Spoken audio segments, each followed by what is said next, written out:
అనంతపురం జిల్లా గుంతకల్ మున్సిపాలిటీ పరిధి 21, 32, 33 వార్డులలో టీడీపీ అభ్యర్థి గుమ్మనూరు జయరాం కుమార్తెలు మంజుల, నందిని ఇంటింటికి వెళ్లి ప్రచారం చేశారు. వ్యాపార సముదాయాల నిర్వాహకులు, తోపుడు బండ్ల వ్యాపారస్తులు, ఆటో కార్మికులను కరపత్రాలను అందజేసి టీడీపీని గెలిపించాలని అభ్యర్థించారు. చంద్రబాబు గెలిస్తే మహిళలకు లభించే పథకాలను తెలియజేశారు. తాము ఇంటింటికి వెళ్లి ప్రచారం నిర్వహిస్తుంటే ప్రజల నుంచి టీడీపీకి అపూర్వ ఆదరణ లభిస్తుందని మంజుల, నందిని తెలిపారు. చంద్రబాబు పేదల కోసం అమలు చేయనున్న సూపర్ 6 పథకాల వల్ల అన్ని వర్గాల వారికి లబ్ధి చేకూరుతుందని, ఈ పథకాలతో తమ తండ్రి జయరాం అఖండ మెజార్టీతో గెలుస్తారని ధీమా వ్యక్తం చేశారు. యువత భవిష్యత్తు బాగుండాలంటే చంద్రబాబు ముఖ్యమంత్రి కావాలని, అప్పుడే యువతకు ఉపాధి లభిస్తుందన్నారు.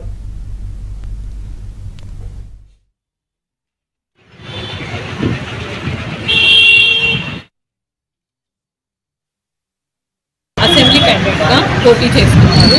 ఆయన్ని భారీ మెజారిటీతో గెలిపించి మనం చంద్రన్న మనకి పెట్టిన సూపర్ 6 పథకాలు చాలా బాగున్నాయి. ప్రతి ఆడపిల్లలకి అవి యూజ్ అవుతున్నాయి. ప్రతి మహిళకి నెల 1500 ఇస్తున్నారు. పిల్లలకి కూడా ప్రతి ఒక్కరికి కాదు, ఉన్న ప్రతి పిల్లలకి కూడా సంవత్సరానికి 15,000 రూపాయలు అందజేస్తున్నారు.